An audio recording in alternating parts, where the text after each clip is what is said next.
Okay, so a very good evening to all of you. Today, in our Toppers Talk by Clarity, we have another successful candidate, and Arun hails from Jammu and Kashmir. And from Jammu and Kashmir, also, I'm getting result constantly from the past 3 years. And this year, we have Arun with us. He's from Jammu and Kashmir, and he has qualified the examination. And finally, he is into the select list of NABARD, those handful number of students. And when you see your name in that select list after the overall fight, phase one, phase two, psychometric test, interview. Lastly, जब नाम आता है in the final list, how it feels like, Arun? Good evening sir and first of all thank you so much sir. नाम देख के तो सच में बहुत अच्छा लगता है ऑब्वियसली, क्योंकि आप जिस चीज़ के लिए मेहनत कर रहे हो, प्रिपेयर कर रहे हो, और खास करके जॉब के साथ अगर टाइम निकाल के कर रहे हो तो काफ़ी अच्छा लगा obviously. Right. Arun, Abhi, right now he is working in one of the reputed job. He is assistant registrar in cooperatives. That too is a very big post. Right. So Arun, what motivated you? क्या किस चीज से motivate हुए to right now we shall go for NABARD इतने अच्छे job में होने के बावजूद भी? सर मोटिवेशन यही था कि मैं नबार्ड के काम को obviously after joining the job अपना, उसके बाद ही मैं जानता था, बिकॉज उससे पहले मुझे खास पता नहीं था इस जॉब के बारे में। मैंने पहले भी, हाँ मैं एक बताता हूँ, एक मेरा ये सेकंड अटेम्प्ट है। पहला अटेम्प्ट मैंने 21 में दिया था, बट उस टाइम इस एग्जाम की इतनी अवेयरनेस नहीं थी, मैंने बस जस्ट दे दिया था कैजुअली जाके, हम्म कि बिना प्रिपेयर हम्म करे। तो मैंने मेंस भी दिया उस टाइम, तो मेरा 6 मार्क्स से रह गया था, बट मैं उसमें एक्सपेक्ट भी नहीं कर रहा था, बिकॉज मैंने पढ़ा नहीं था कुछ। बट जब मैं जॉब में आया तो मैंने देखा नबार्ड कैसे काम कर रहा है, बिकॉज हमारे इंटरेक्शंस रहते थे नबार्ड के जो डीडीएम हैं उनके साथ, और बाकी सारी हमारी डिस्ट्रिक्ट लेवल मीटिंग्स होती हैं काफ़ी सारे प्रोजेक्ट की, बिकॉज अभी अभी शायद आपको पता है कि कंप्यूटराइजेशन हो रही है, फिर food Right. Grain as all that. तो उस वजह से थोड़ा सा अट्रैक्टिव लगा मुझे काफ़ी, तो फिर मैंने इस तरफ जाने का सोचा। ओके, आप एक और एग्जांपल सेट करते हैं अरुण। मेनी पीपल, बहुत से लोगों को कंफ्यूजन होता है कि if are running into our late thirties हमारा सिलेक्शन नहीं होगा, पैनल हमें सेलेक्ट नहीं करेंगे अगर हमारा if our age is 29-30, but you are also almost in your last attempt. And जैसा कि आपने बताया, पहला सीरियस अटेम्प्ट था आपका, right, yes in yes yes. NABARD. And आपने क्रैक किया पूरा प्रोसेस को, तो definitely I think everybody has equal chance, it depends upon your performance, right? Sir बिल्कुल इक्वल चांस होता है सबके पास, ऐसा नहीं है कि कोई बहुत ज़्यादा फ्रेशर है तो उसके पास एडवांटेज है, या फिर कोई बहुत सीजन्ड है तो उसके पास एडवांटेज है। सब आपकी हम्म प्रिपरेशन, आपकी हार्डवर्क के ऊपर है, कितना सीरियसली आप हम्म इस एग्जाम को लेते हो। तो हाँ, ये बात ऑब्वियसली दिमाग में आती है कि मैं ऑब्वियसली 30 ईयर्स की एज में हूँ, लास्ट अटेम्प्ट है, तो जॉब भी कर रहा हूँ, तो will they consider me for this और नॉट? क्योंकि हम्म जनरली परसेप्शन होता है कि जो यंग हम्म कैंडिडेट्स होते हैं उनको ट्रेनिंग में मोल्ड करना ईजी होता है। Hmm but at the same time panel अलग तरीके से भी सोच सकता है, बिकॉज आपका एक्सपीरियंस भी मैटर कर सकता है उस पर्टिकुलर राइट। जॉब में। हाँ, तो अगर हम्म मेरा काम कोऑपरेटिव्स का है और मैं एक ब्लॉक को हेड कर रहा हूँ, और वहाँ पे मेरा काफ़ी रिलेटेड काम है नॉर्ड से, तो वो उस तरह से भी सोच सकते हैं कि वो मुझे कैसे यूटिलाइज कर सकते हैं अपने ऑर्गेनाइजेशन राइट में। सो राइट इस राइट। पॉजिटिव माइंडसेट से आप प्रिपेयर करिए। And definitely you will be asset in the organization with the thank you so knowledge much. you have in this field, definitely. Arun, इस जॉब में होने के साथ साथ, राइट, आपका दिन भी बहुत बिजी रहता होगा, बिकॉज मैंने जैसे बताया बहुत अच्छी पोस्ट में ऑलरेडी थे। So how you are managing the things? मतलब एक तरफ तो मान लो जो घर में बैठ के तैयारी कर रहा है, जिसके पास जॉब नहीं है, उसके पास तो दिन रात है। बट एक ऐसा राइट पर्सन जो सुबह उठ के ड्यूटी पे चला जा रहा है and he is coming back, then पढ़ाई करना। सो क्या लेसन्स आप देना चाहेंगे ऐसे वर्किंग कैंडिडेट्स को मोटिवेट करने के लिए 24 के लिए? कैसे करे वो? सर इसका जो मेन लेसन है वो परसिस्टेंस है, क्योंकि मे बी कभी किसी दिन आपके पास टाइम होगा, कभी नहीं भी होगा।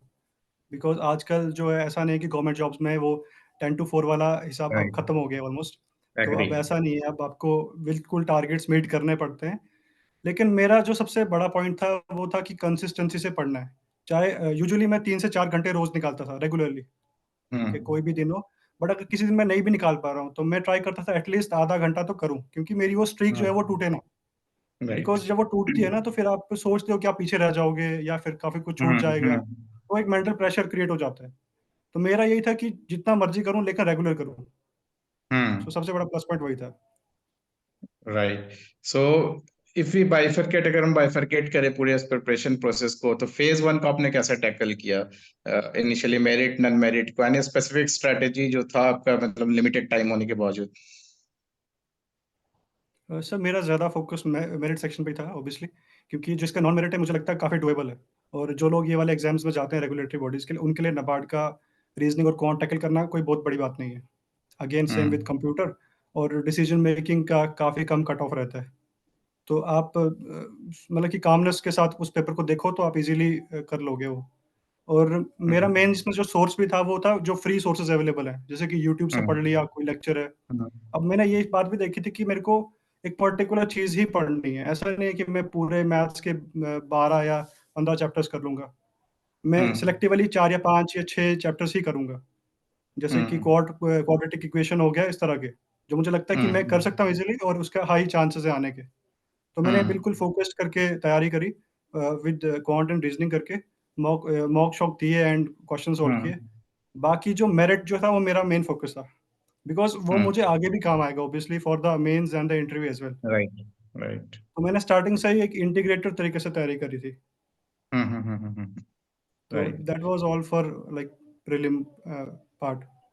One more fear is for the agriculture, right? Many of the people who are not from BSc agriculture, right? So, what was your overall means methodology of preparation for agriculture? मतलब बहुत ज्यादा static पढ़ा या balance करके चला current के साथ? How you prepared for the thing? Sir agriculture में तो वैसे मेरा बैकग्राउंड भी नहीं है। मेरी हम्म पोस्ट ग्रेजुएशन ज़ूलॉजी में, बट थोड़ा-सा रिलेट कर सकता हूँ। जैसे कि अगर साइंटिफिक हम्म टर्म्स आ रही हैं तो इतना हम्म मेरे लिए हम्म मुश्किल नहीं था। बट हम्म अगेन वो बात तो मैंने सोची भी नहीं, बिकॉज़ करना था, एक ही अटेम्प्ट बचा हुआ है, हम्म तो ये सब नहीं सोच सकते हो आपकी हम्म बैकग्राउंड से हो या नहीं हो। तो you have to hmm work hard for that. तो मैंने, हम्म हाँ, ये एक बात थी कि मैंने ऑब्वियसली जो एग्रीकल्चर का पार्ट है, एआरडी का पार्ट हम्म स्पेसिफिकली, हम्म मैंने सिर्फ क्लैरिटी के नोट्स पढ़े थे और मैंने कोई सोर्स उसके लिए फॉलो नहीं किया। और ये मेरे को लगता है कि एडवांटेज भी साबित हुआ, बिकॉज़ आप मल्टीपल सोर्सेज़ पे जाते हो ना, तो वो फिर टाइम पे वो बहुत ज़्यादा एक्यूमुलेट हो जाता है। तो मैंने उन्हीं राइट नोट्स को बार-बार रिपीटेडली करा अलग-अलग तरीके से। लाइक हम्म उनसे शॉर्ट नोट्स भी बनाए, और जो हम्म चीज़ें मुझे याद नहीं रह सकती हैं, जैसे कि उसमें कुछ फैक्ट्स थे, हम्म लाइक पोल्ट्री में फैक्ट्स थे। तो मेरा हम्म मेन क्रक्स इसमें यही आता है कि आपको फ़ोकस तरीके से लिमिटेड सोर्स से तैयारी करनी है इस हम्म क्वेश्चन के लिए, तो आप अच्छा कर लोगे। Right right. सो क्या आप टेस्ट वगैरह रेगुलर देते थे प्लेटफॉर्म्स पे, मींस मॉक टेस्ट वगैरह, यूर प्रैक्टिसिंग रेगुलरली? नहीं सर, मॉक टेस्ट मेरे रेगुलर नहीं थे। लाइक हम्म मैं कभी-कभी चलते-फिरते भी दे देता था, कभी मेरे को टाइम मिल गया फ्री टाइम में तो मैं वहाँ पर हम्म भी गूगल से दे दिया या फिर कभी यूट्यूब से कुछ हम्म देख लिया। तो वैसा हम्म बहुत लाइक ऐसा रेगुलर टाइप नहीं था। हाँ, ओके, बट बट लास्ट के मल्टीपल डेज़ में थोड़ा रिविजन था। आपके थे? बट हाँ, मल्टीपल रिविजन आपके थे, नोट्स के you are revising multiple multiple? Revisions से सर, मैं मतलब कि अगर अभी बैठा हूँ, कभी सडनली मेरे को हम्म 15 मिनट मिल गए हैं, जैसे ऑल ऑफ अ सडन कभी भी, तो हम्म मैं उस टाइम भी देख रहा था कुछ ना कुछ, लाइक मोबाइल से कुछ करना कुछ कर रहा हूँ। तो उससे हेल्प हुआ काफ़ी। Right. And just after the phase one of the examination आपने स्टार्ट कर दिया था प्रिपरेशन फेज टू के लिए, या वेटेड फॉर द रिजल्ट? क्या था सिनेरियो? नहीं सर, मैं पहले से ही कर रहा था। इनफैक्ट मैंने आपको बताया कि मैं इंटीग्रेटेड तरीके से कर रहा था। मैंने फेज़ 2 का भी काफ़ी सिलेबस फेज़ 1 से पहले खत्म कर दिया था, गुड। ऑलमोस्ट 70% से भी ज़्यादा। हम्म। तो जो फेज़ 2 का लाइक फेज़ 1 और फेज़ 2 के बीच का जो टाइम है, वो मैंने mostly hmm answer writing and उसमें यूटिलाइज़ किया था। ओके।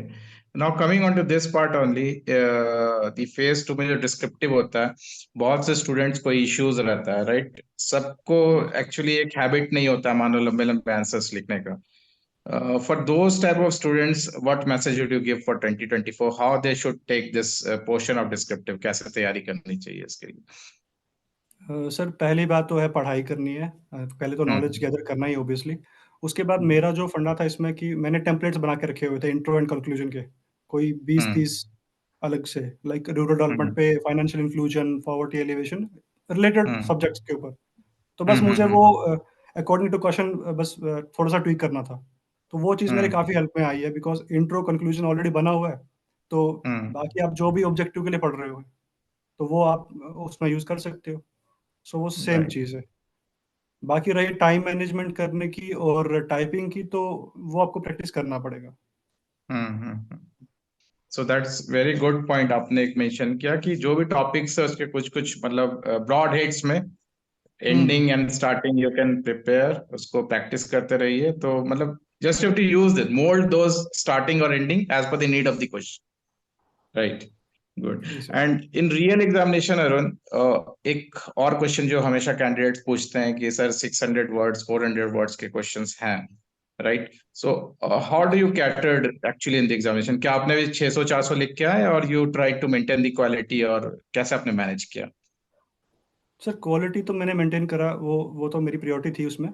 बट हम्म। मुझे भी एक्सपेक्टेड नहीं था कि मैं अच्छा लिमिट करके आया हूँ, बिकॉज़ जैसे 400 मार्क्स, ये सॉरी वर्ड्स का जो क्वेश्चन था, उस बार मैं हम्म। 380 करके आया हूँ।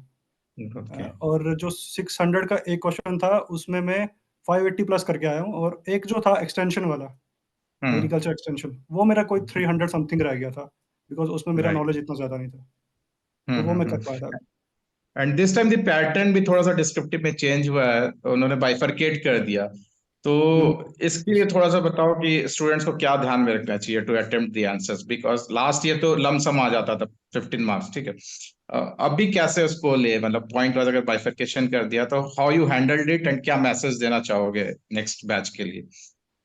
सर सजेशन यही रहेगा कि अगर आप लाइक जैसा पूछा है, लाइक 5-5 मार्क्स का उसमें बाइफरकेशन था शायद से, तो हम्म। उसको प्रॉपर एड्रेस करना है। और मुझे लगता है ये वाला ज़्यादा अच्छा पोर्शन है, बिकॉज़ आपकी बहुत सारी पढ़ाई काम आ जाती है। सबसे पहली पहली बात तो ये है। हम्म। यूजुअली क्या होता था, एक क्वेश्चन को ही वो 600 वर्ड्स में लिखना, इतना कंटेंट नहीं होता हमारे पास। तो ये बहुत अच्छी बात है हम्म। कि हमें 5 मार्क्स के ही हमें 3 क्वेश्चन लिखने हैं, तो ये ज़्यादा बेटर है। और हर हम्म। एक पार्ट को आप इक्वली एड्रेस करिए। ऐसा नहीं है कि आप किसी को डिस्प्रोपोर्शनेट टाइम दे दो और बाकी वाला सफ़र कर हम्म। जाए उसके। तो ये चीज़ हमेशा दिमाग में हम्म। रखनी है। सिंपल है। Right. And coming on to the English का जो पोर्शन है, वो भी काफी इंपॉर्टेंट है आरबीआई नबार्ड जैसे एग्जामिनेशन में। So how do use to practise? Grammarly platform का आपने यूज किया इन योर प्रिपरेशन टाइम, थोड़ा सा उसके बारे में थोड़ा सा सजेस्ट कीजिए। सर इंग्लिश मुझे लगता है सबसे इम्पोर्टेंट और सबसे हाई स्कोरिंग एरिया है, व्हिच इज़ यूजुअली नेग्लेक्टेड। तो उस पे सबसे ज़्यादा काम होना चाहिए, क्योंकि उस पर कॉस्ट बेनिफिट रेशियो बहुत ज़्यादा है। बिकॉज़ आपको हम्म। 3 क्वेश्चन करने हैं, पता है कि कौन से 3 करने हैं। लाइक एक ऐसे आएगा, हम्म। एक लेटर है एंड वन इज़ पैसे। तो उसमें हम्म। प्रैक्टिस करना ज़्यादा फ़ायदेमंद है। और मैंने ग्रामरली का यूज़ किया था, और मेरा प्रायोरिटी थी कि मेरे अपने सेंटेंसेस को बिल्कुल शॉर्ट रखना है और सिंपल रखना है। हम्म। मतलब कि कंटेंट का मैं बाद में सोचता था, पहले मैं सिम्प्लिसिटी की बात करता कि मैं टेक्निकली करेक्ट हो जाऊँ, राइट। तो शायद कंटेंट तो हो ही जाएगा अच्छा। तो हम्म। मेरा उसमें यही फ़ोकस था कि, और हाँ, पैराग्राफ्स को यूनिफ़ॉर्म तरीके से लिखा था मैंने ऐसे में, हम्म। और जो वर्ड लिमिट है उसको भी एक्यूरेटली टच किया था। Good. So this is important message, बहुत important message by Arun, that see first you have to be technically right in English. अगर एक बार आप टेक्निकल करेक्टनेस पे काम कर लेते हो, देन इतना आप पढ़ाई कर रहे हो फेज वन फेज टू के लिए, automatically the content will come, right Arun? So yes, yes. technical things cannot be corrected in 2 days, 3 days, 4 days. That you have to continuously exactly. practice, right? That is very good suggestion by Arun to हाँ, all the बिल्कुल आप candidates. Grammarly use कर सकते हैं, और उसमें आप अपना एक पैटर्न एक देख सकते हैं कि आपकी मिस्टेक्स किस पैटर्न में हो रही है। किसी की पंक्चुएशन में होती हैं, और Hmm. यूजुअली किसी की अलग-अलग तरीके की मिस्टेक्स होती हैं। तो आप उसको आइडेंटिफ़ाई करिए और उसको रेक्टिफ़ाई करिए, बस सिंपल है। Right. And average अगर हम बात करें, what was your marks in Grammarly? कितने तक आ जाते थे Grammarly in सर मेरा general? सही हो गया था, मतलब काफ़ी सही हो गया था। 80 प्लस ही जा रहा था, 86 तक पहुँचता था, 88 बहुत तक बहुत ऐसा कुछ। शानदार। Very good, very good. That is a very good score in Grammarly. If you're getting 80, 85, that means your English is up to mark. That's very good. Now coming on to the last thing, Arun. Uh, there are many things to do for this examination. ये कर लो, वो जी, कर लो, ये material है, वो material है। कोई ऐसे 3 चीजें बताओ जिसे परहेज करे। They should restrict, students should restrict themselves. Sir the first thing is कि avoid multiple sources for the same thing. ऐसे Hmm. ठीक है, आप सारे गैप्स फिल कर दोगे, बट कॉस्ट बेनिफिट रेशियो नहीं निकलेगा, Right. And you will do it at the cost of other thing, जो कि करनी Hmm. पड़ेगी, और आप कर उसको छोड़ दोगे बिकॉज़ आप बहुत सारे सोर्सेज़ में कर रहे हो। और इसका एक नुकसान ये भी Hmm. होता है कि बहुत ज़्यादा क्लटर हो जाता है माइंड में, और Hmm. फिर वो Hmm. फोमो आ जाता है। अगर आप एक सोर्स को छोड़ के 2 करते हो, तो फिर वो तीसरे का फोमो भी बन जाता है ऑटोमैटिकली। Right. हाँ, तो ये चीज़ अवॉइड Hmm. करनी है। दूसरा है कि ट्राई करो कि लॉन्ग ब्रेक्स ना हो। कभी-कभी ब्रेक्स आ जाते हैं आपकी प्रिपरेशन में। बहुत Hmm. ज़्यादा ब्रेक्स आ जाए ना, तो आप डिरेल हो जाते हो। तो परसिस्टेंसी के पीछे मतलब कि ट्राई करना है कि आप कंसिस्टेंट रहो अपनी तैयारी में। तो वो मैं चीज़ बोलना चाहता हूँ इसमें। बाकी रेगुलर प्रैक्टिस करते रहो, सही से हो जाएगा। Last but not list Arun, क्योंकि आप इसी फील्ड से जुड़े हुए हैं, how was your overall interview in the NABARD? इससे भी बहुत स्टूडेंट्स को राइट अरोजल रहता है कि कैसा क्या पूछ रहे नहीं पूछ रहे, राइट? थोड़ा सा इसके बारे में बताइए मैं शॉर्टली। सर इसका तो मैं काफ़ी ज़्यादा क्रेडिट देना चाहता हूँ आपको, क्योंकि you are the only one जिसने कहा था कि लाइक मेरा जो इंटरव्यू रहेगा वो काफ़ी ज़्यादा मेरे जॉब के अराउंड रिवॉल्व करेगा, और ऐसा ही हुआ। अराउंड 70% प्लस जो मेरा इंटरव्यू मेरी जॉब से ही था, कोऑपरेटिव से ही था। कोऑपरेटिव की प्रॉब्लम्स, इश्यूज़, न्यू इनिशिएटिव्स, जो भी मेरा काम है, हम्म एरिया स्पेसिफिक। हम्म बाकी हम्म कुछ रैंडम क्वेश्चंस थे जैसे एसएचजीज़, या फिर हम्म 1-2 क्वेश्चन होते हैं, मुझे याद नहीं है। बाकी कुछ इक्का-दुक्का लाइक एचआर के क्वेश्चंस थे कि आप क्यों जॉइन करना हम्म चाहते हैं नाबार्ड में, बाकी ऐसी कुछ हम्म चीज़ें थी। बट मोस्टली जो इंटरव्यू मेरा रहा है, और शायद मुझे लगता है जिसने मेरे को स्कोर भी दिलवाया, वो मेरा अपना प्रोफाइल था, तो उसी राइट ने काम किया मेरे लिए। Right right right.